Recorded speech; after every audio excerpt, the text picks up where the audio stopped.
Έλα να σου δείξω τι θα πει η Γερμανία και οι γερμανικές εταιρείες.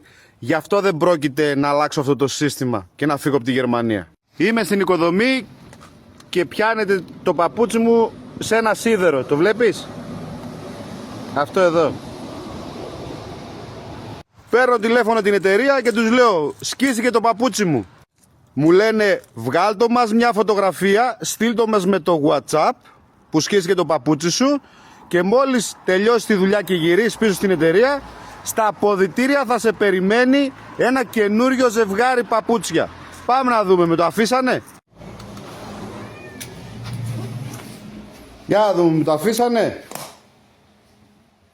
Να το! Ολοκαίνουργια παπούτσια εργασίας.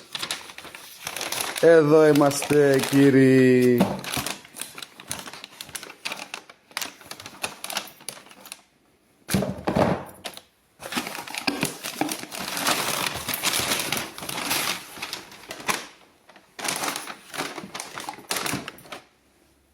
Εδώ είναι.